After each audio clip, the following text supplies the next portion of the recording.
Tudo começa com a pressão. A vontade de vencer cedo, de ser o melhor, de cumprir o checklist que a sociedade impõe. Para alguns, isso começa antes mesmo de entenderem quem são. Esse especial é sobre o sucesso, o tombo e a vida real. Cê sabe quem é? Geração papo reto, vida real.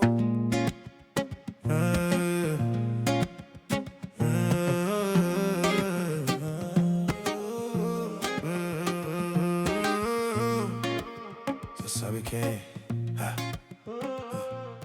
E eu comecei a surfar com 12 anos.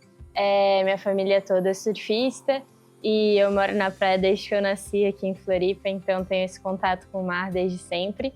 Mas com 12 anos eu corri minha primeira competição e eu sou uma pessoa muito competitiva e me apaixonei pelo esporte e quis ganhar e comecei a treinar com meu pai. Meu pai é até hoje meu treinador. Fazem 7 anos que eu tô competindo e muito feliz de estar agora correndo esses campeonatos e ganhando títulos muito importantes. Era o meu sonho ser campeã brasileira. Acho que pelo fato de eu ser ariana também, tem isso, meu sangue ferve competição. E 4 meses depois eu ganhei meu primeiro campeonato no amador e continuei treinando. Seu primeiro título, então, foi com 12 anos? Foi com 12 anos, mas era campeonato catarinense, título amador, sim. Título é título, tá lá o troféuzinho. Sim, e foi inclusive num mar grande, que eu era a única menina porque era sub-12 a categoria, né? E eu era a única menina que varei até o outside, eu fui com meu pai também, que tinha a ajuda do CAD. E as outras meninas ficaram na espuma, eu ganhei meu primeiro campeonato da vida. Agora pausa nisso aí, por favor. Galera, vocês estão em casa, para vocês entenderem, né? Quando o mar tá grande, você vendo de fora, tem aquele barulho, aquele estrondo, é grande, né? Dá um medo. Você dentro da água, com a força da onda, deitado na prancha, você vendo o negócio crescer... É assustador. Para quem não tá ali, mesmo para quem já é acostumado a pegar onda, a surfar, furar onda, é assustador. E a gente tá falando de quantos anos você tinha? 12 anos. 12 anos. Será que ela é competitiva ou não? Sim, sou muito. E meu pai é apaixonado por ondas grandes. Então, acho que mesmo eu com medo, ele me incentivava sempre a ir, a varar meus medos, né? E esse campeonato foi uma prova disso e foi quando eu comecei a me apaixonar também por ondas grandes. Foi um dos que eu comecei a ficar conhecida por isso de gostar mais de ondas grandes. 9 anos, meu pai já colocou pra fazer comercial de TV. Eu comecei a trabalhar. Faltava na escola porque tinha trabalho a rodo, graças a Deus. E aí eu fui com 14, fui me profissionalizando, fui fazendo curso de teatro, me formei em teatro com 16. E aí... tô lá no trabalho, sabe? E um lugar de comunicação, de modo geral, de arte, que todo mundo é muito padrãozão, que todo mundo tem que ser bonito, tem que ser aquilo, você tem...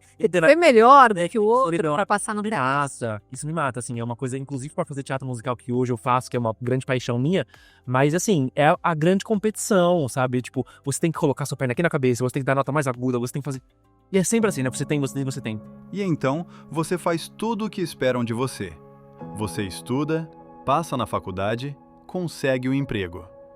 E, de repente, percebe que o prêmio final é um vazio. Me vi infeliz quando eu estava fazendo faculdade e trabalhando em Ribeirão Preto na época. Foi a primeira vez na minha vida que eu me vi infeliz, assim, né? Eu realizei um sonho de entrar numa faculdade pública, que eu tinha feito uma promessa para meus pais, né? Eu não queria dar mais gasto para eles. Então eu falei, não, a partir dos meus 17, 18 anos, eu vou passar numa faculdade de graça, vou trampar, vou pagar meu aluguel, fazer minhas coisas, tipo... Eu conseguia ter essa gratidão por tudo que eles fizeram, todos os sacrifícios, né? E eu realizei esse sonho e me vi infeliz. Aí foi o primeiro choque. Falei, não, peraí, não era isso que eu tinha que fazer? Até então fui fazendo o que todo mundo queria que eu fizesse. E quando eu realizo o que todo mundo queria que eu fizesse, não estava feliz. E aí, meu pai vendo que aquilo era uma coisa que eu gostava, e ele sempre foi um aficionado por música, de ter sistema de som high-end em casa, sabe? Sentar na salinha, botar o disco e ficar ouvindo quieto ali. E eu acompanhei muito ele nisso, né? Então eu tinha ali, bem ou mal, um setup legal para ouvir minhas músicas, que eram os próprios equipamentos dele e tal. Mas aí eu falei, cara, como é que eu faço pra ser isso, né? E aí eu comecei a me oferecer pra tocar nas festas de aniversário da galera da minha escola. Meu pai viu que a coisa tava dando certo, que o moleque todo final de semana, eu montava e desmontava som em algum prédio perto da minha casa, que era aniversário de alguém na minha escola. E meu pai foi e me deu o meu primeiro CDJ, que foi o CDJ 100, um mixer e um outro CDJ da Gemini, horrível, mais baratinho, e o mixer de 2 canais não tinha nem equalizador, era só subir e descer o fader. Mas eu tinha um CDJ 100, né? Mas nesse intervalo, pra você chegar nisso aí, você chegou a fazer algumas festinhas na escola, com os alunos? Não, na escola nunca, mas eu fazia a festa de aniversário do pessoal da minha sala, de graça. Quando eu sabia que alguém ia fazer aniversário, aí eu falava, eu levo o som, fechou? E faço o som. E como que seus amigos de escola viam isso ali? Tipo, tá, é um fanfarrão? Como você tá na 7ª, 8ª série, cara, você ainda é criança, você nem pensa quem é fanfarrão, quem não é fanfarrão, né? É mais quando você vai chegar no 2º colegial, 3º colegial, mas era só eu nem pensava nisso. Mesmo que se alguém me falasse, era uma coisa tão visceral. Eu queria tanto fazer aquilo que nada ia mudar pra mim. Eu já praticava altinha, né, desde criança, lá no Rio, como você falou, já tem essa cultura do esporte ali de praia há muito tempo. Eu vinha passar férias aqui, meu tio mora aqui em Floripa há muitos anos, eu vinha pra cá e eu via que ninguém jogava altinha, a gente andava nas praias, ninguém jogava, tinha só os argentinos jogando futebol, e aí a gente teve essa ideia, né, eu e meu irmão também é professor de educação física, dá aula de futebol ali também, a gente teve essa ideia de que, pô, tinha que trazer a altinha pra cá, a galera tem que conhecer esse esporte, todo mundo lá já era viciado no jogo e aqui ninguém jogava e tem um lifestyle parecido. Então a gente pegou essa ideia aí de trazer o projeto. Já existia o projeto Alta lá no Rio, que era do parceiro meu, que é um ex-jogador de futebol, Rafael Zaró. Ele que criou o projeto, foi o primeiro projeto de altinha do mundo, assim, ninguém trabalhava com altinha na época. E aí ele começou com essa ideia de dar aula de altinha e fazer campeonatos, foi o primeiro campeonato que teve. Então o esporte começou a tomar uma proporção mais realmente esporte, né? Porque até então era uma brincadeira, né? Só a galera ia pra praia brincar. E aí, através do Projeto Alta, a altinha começou a ganhar uma consistência maior, já teve pessoas já querendo treinar para poder ganhar os campeonatos. E a partir dali a gente começamos já ajudava o Zaró lá nos eventos e tal. E aí vim para Florianópolis, vim morar aqui, e aí vim com essa intenção de trazer a altinha para cá. No início a gente não sabia se ia dar certo, né? Porque era um local onde ninguém praticava, então não sabia se ia vingar. Mas a gente botou a cara, montamos o Floripa ali, que tem uma quadra de areia. Aí já começamos a movimentar a galera, fazer aulas. No início as turmas eram pequenas, foi aumentando, a gente foi fazendo os campeonatos também. Através dos campeonatos a galera foi conhecendo mais. A rede social também ajuda muito hoje em dia, né? Mas a vida real não segue um roteiro de cinema. O tombo acontece. Às vezes, ele vem como uma crise de identidade. Às vezes, como uma doença devastadora. É no momento da queda que as máscaras caem. Eu pedi demissão em novembro de 19 e a pandemia começou em março de 20. E aí eu me vi trancado dentro de casa, sem o sonho da televisão que todo mundo tem, estando comigo mesmo e dentro de um quarto, eu, minha mãe e o padrasto na mesma casa. E aí não tinha uma mega super relação boa em casa, porque eu não me conhecia, então eu... Receita maravilhosa pra uma depressão, olha aí. E eu entrei nesse lugar. Uhum. Eu entrei no lugar de uma quase depressão, assim, se não uma depressão de verdade, porque eu passei, assim, 3 meses chorando todo dia. Assim, eu acordava sem vontade de nada, eu dormia sem vontade de nada. E aí, teve um dia que minha mãe chegou pra mim, no meio da pandemia, ela falou, cara, a gente precisa conversar. Tipo, que legal. Coisa E linda. eu falei, a gente precisa conversar. Ela falou, e aí? Eu falei, mãe, sou gay e é isso. Ela, tá, mas eu já sabia, pra mim não é uma questão. Com certeza, os pais já sabem. Os pais contam. E inclusive pra quem tá em casa, gente, relaxa, tá tudo bem. Os pais Cara. Os pais sabem, assim. É libertador você poder conversar. Lembra que a gente estava até falando um pouquinho antes, pra quem não obviamente não viram, eu me tornei outra pessoa. Porque... Mas é claro, cara, agora você pode ser você, né? E é 100% isso, porque ainda quando eu me assumi pra minha mãe, e não tinha me assumido na internet ainda e tal, era uma coisa mais interna da nossa, da família, Eu comecei ok, eu sou assim, e comecei a me aceitar, mas ainda foi um processo muito difícil, porque eu pensava, Deus não me ama, não sei o quê, e eu sou assim, eu sou assado, eu não vou ser feliz nunca. E aí, coisas que a sociedade coloca na nossa cabeça que não é uma verdade. Não. E aí, tudo aconteceu. Eu tinha acabado de assinar uma campanha com a New Era, entrou em contato comigo falando que queria lançar um boné edição limitada com meu nome, velho. Espetacular. Mano, várias coisas rolando ao mesmo tempo, assim, interessantes. Eu já com uma turnê marcada para Europa, 2 semanas antes da turnê, fui lá no hospital, tava com esse lábio, o lado esquerdo do lábio paralisado, e aí descobri que um tumor de 5x5 no cérebro. Você imagina o cara é convocado para a Copa do Mundo e de repente ele recebe uma notícia que... E aí, o que eu faço? Primeira coisa que veio para mim foi, eu quase desmaiei, você não consegue pensar muito, né? Quando o cara mostrou a tomografia para mim, e eu vi, e ele falou, a gente vai ter que te operar agora. Desse jeito. Assim, eu já tô te internando, você vai operar hoje mesmo. Ou amanhã, bem de manhã cedinho. Tem que tirar daí, eu não vou nem fazer biópsia para saber do que é, do tamanho que tá. Se crescer mais... E já tava gigante. Já tava gigante. Você pode correr o risco de morrer. Eu quase desmaiei mesmo, assim, tive que voltar acompanhado pra maca e tudo mais. E ali naquela hora... Puta, velho, você começa a filosofar, né? Uhum. Eu não pensava em trabalho, eu fui pensar nisso quando eu descobri quando o médico falou pra mim que eu tinha 6 meses de vida e tudo que eu lutei a minha vida inteira acontecendo. Enquanto isso, a campanha da New Era rolando na internet. E o cara Todo simplesmente mundo... falou, cara, você só tem mais 6 meses pra viver isso. Ele falou assim, o que você tem é grave. Eu fiz a cirurgia, tirei uma parte e aí fizeram a biópsia. E aí depois que saiu a biópsia falaram pra mim, olha, que você tem um glioblastoma multiforme. Aí eu nem sabia o que era glioblastoma multiforme. Eu falei, quanto tempo eu tenho de vida? Qual que é o meu prognóstico? Ela falou, fazendo quimio-radioterapia, 6 meses, mas com muita sorte 1 ano. Meu pai chegou pra mim e falou, se você escolher esse caminho, você tá sozinho. Será que isso até não foi uma defesa do seu pai? Obviamente, né?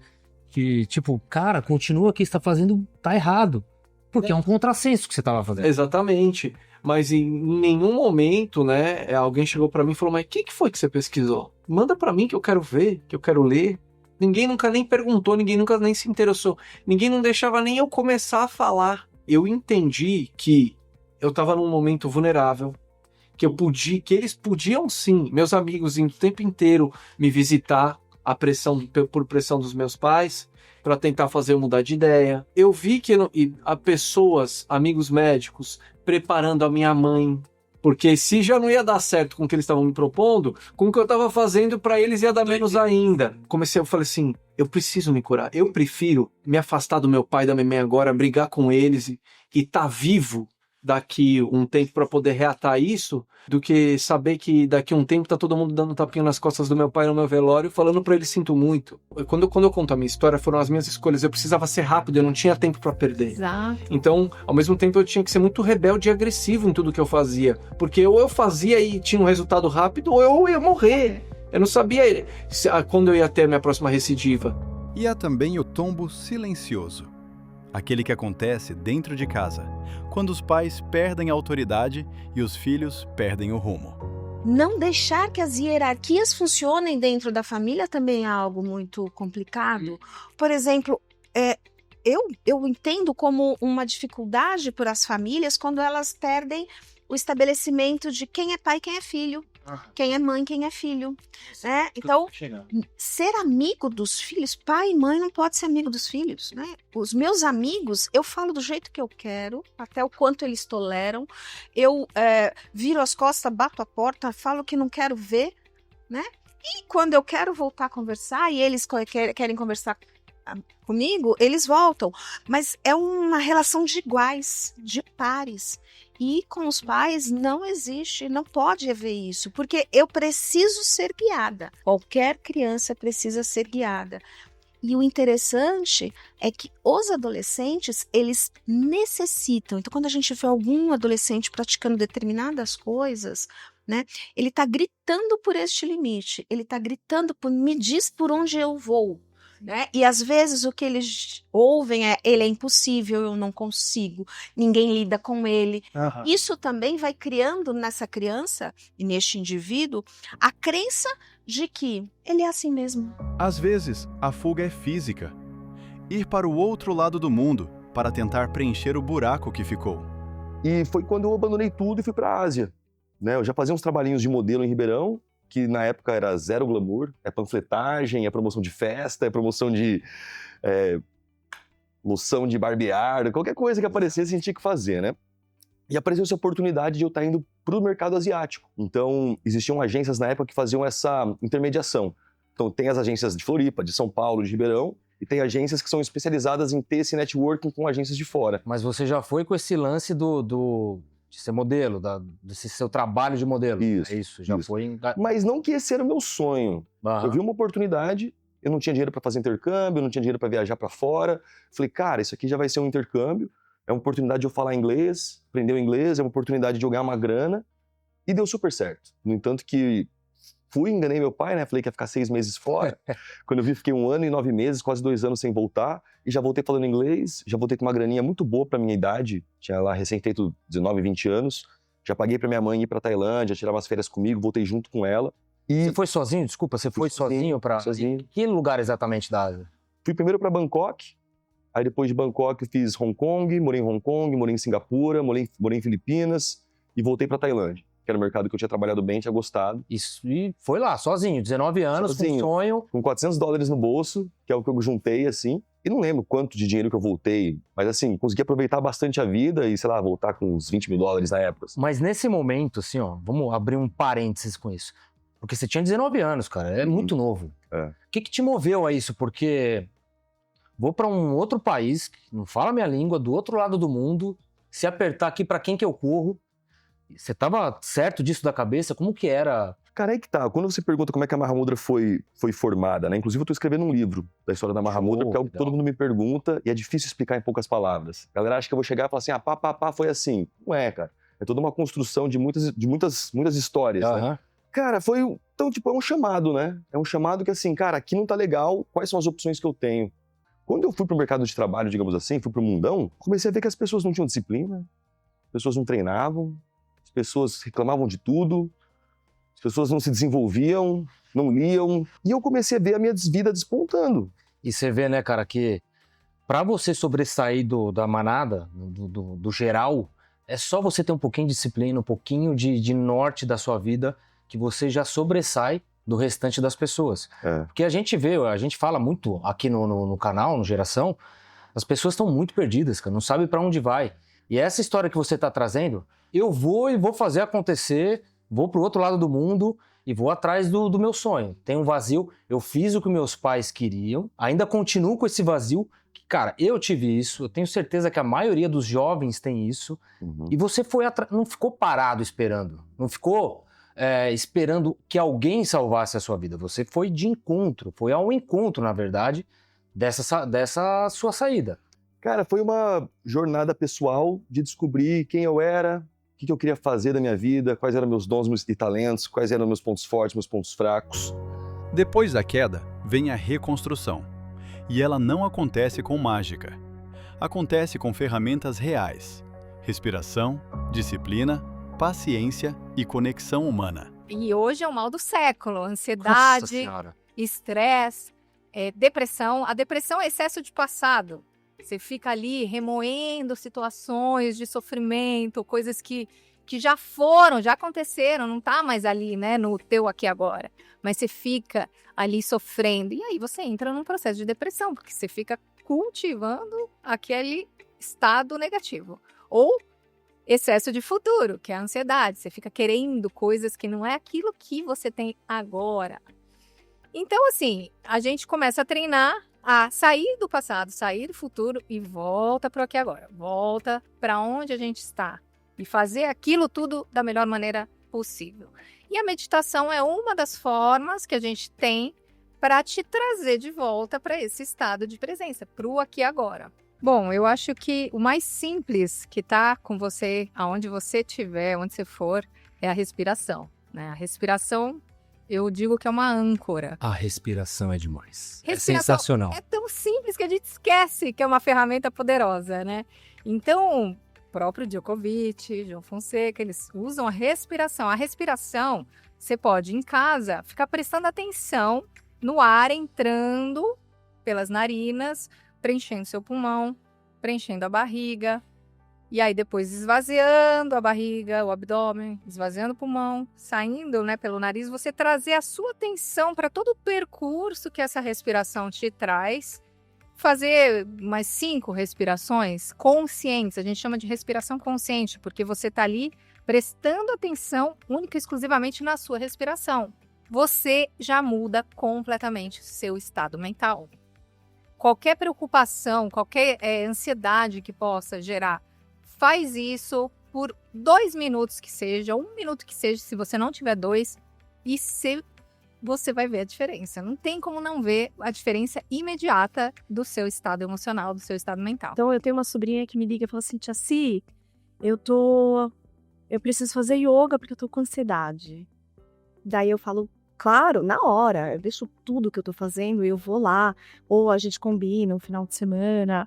Porque ela já conhece o benefício, ela já fez e já entende que existe um benefício quando ela faz, que sai, que dissolve essa ansiedade, e que talvez a maioria dos jovens que estão assistindo a gente ainda não tenha esse conhecimento de um benefício, né, que pode ajudar muito em questões que talvez cada um que assiste aqui esteja passando, né?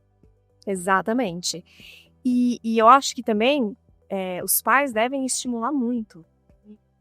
Muito. Então, uma dica que eu vou dar, muito legal, é que se o pai quer que o filho faça yoga, começa pelo pai ou a mãe. Isso é uma boa dica. E quando o filho manda no pai? Quando o filho manda no pai, aí ele vai ficar ali, vai dar uma insistência. Porque assim, como que a gente vai pegar? Porque a ideia é a gente pegar o pessoal assim que é mais atribulado, que é mais agitado. Mas não pode mandar no papai. Exato. Não, mas acontece, tá? Filho, né? Assim, vamos conversar, negociar com o papai, né?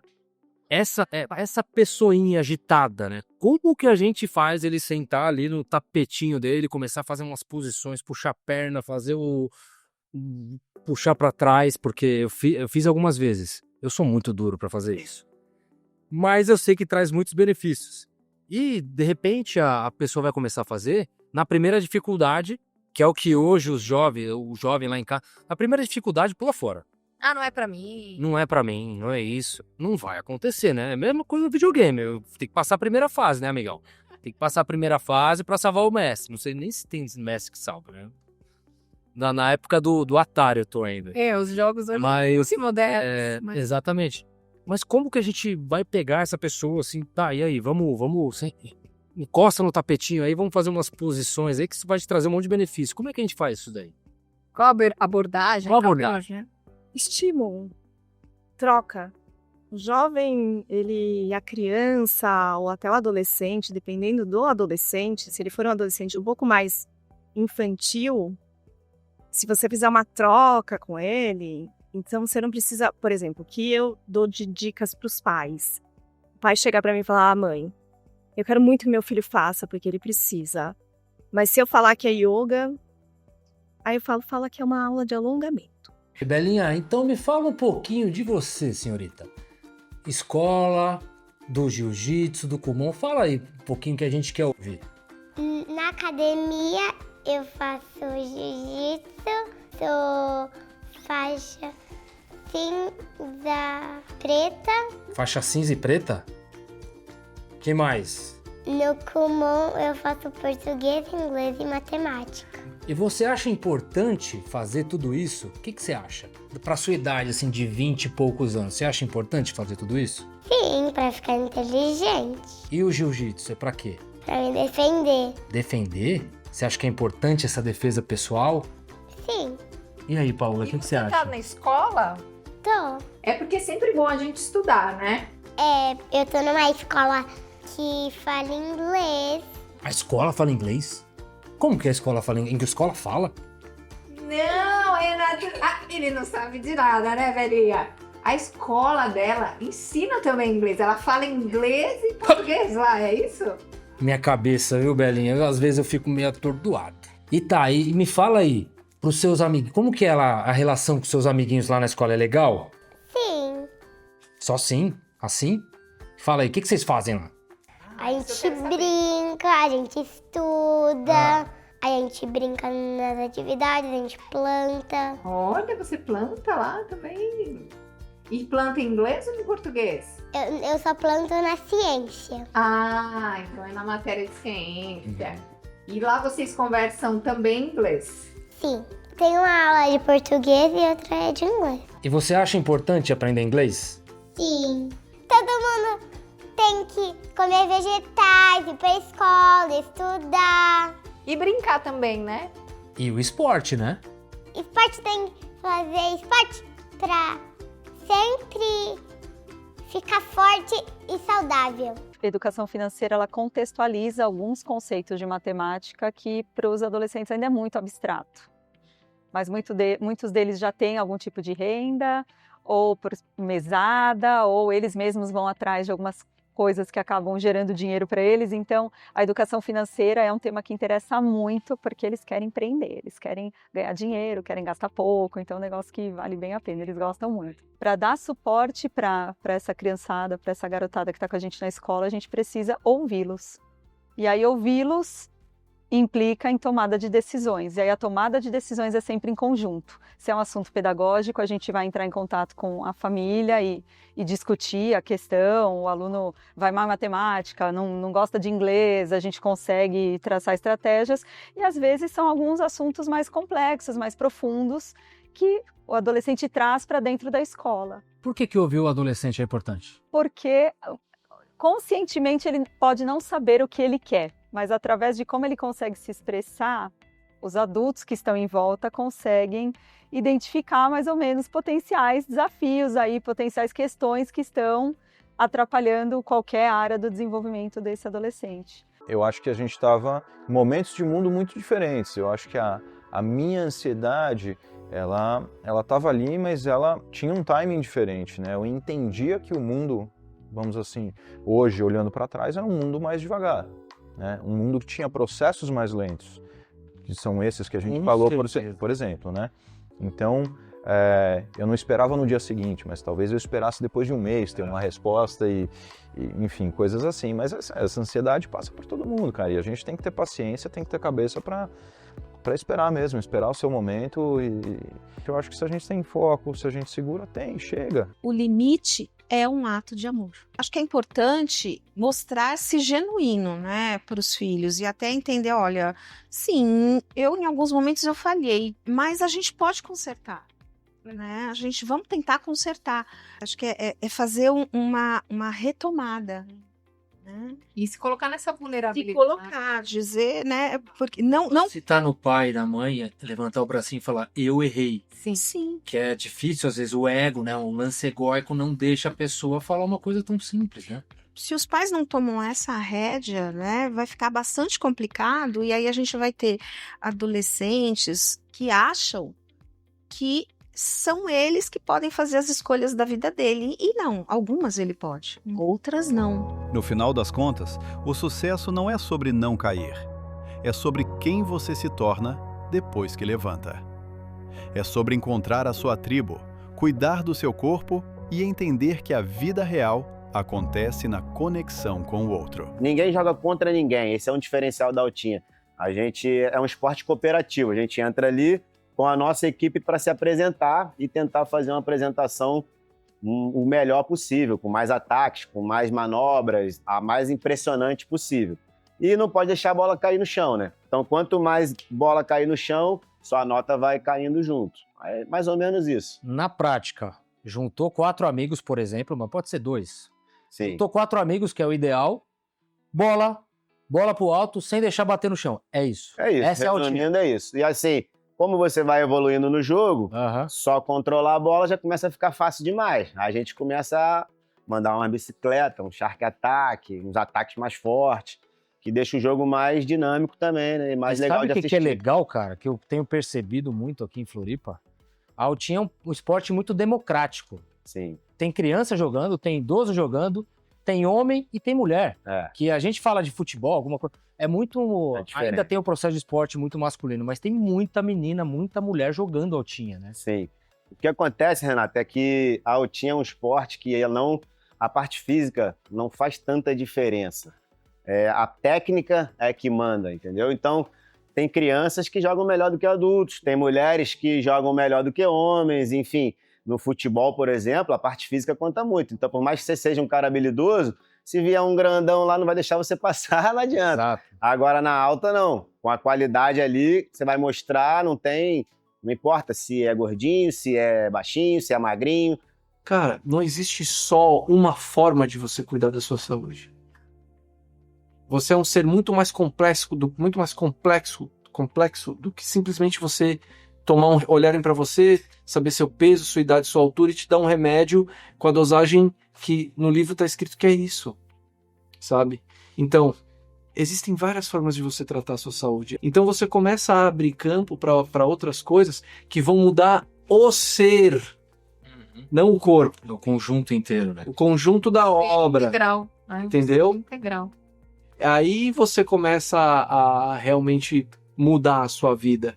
Gente, sejam muito felizes com vocês, com as escolhas de vocês, com os momentos de vocês.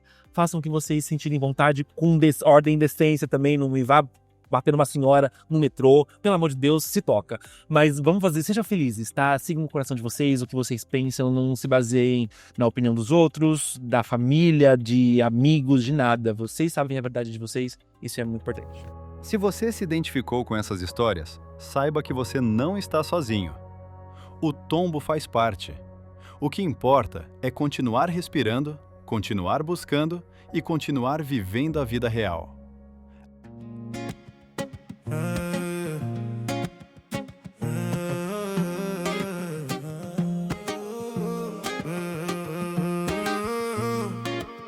Você sabe quem é? Você sabe quem é? Geração papo reto, vida real. Geração. Uma produção Simon Says Filmes.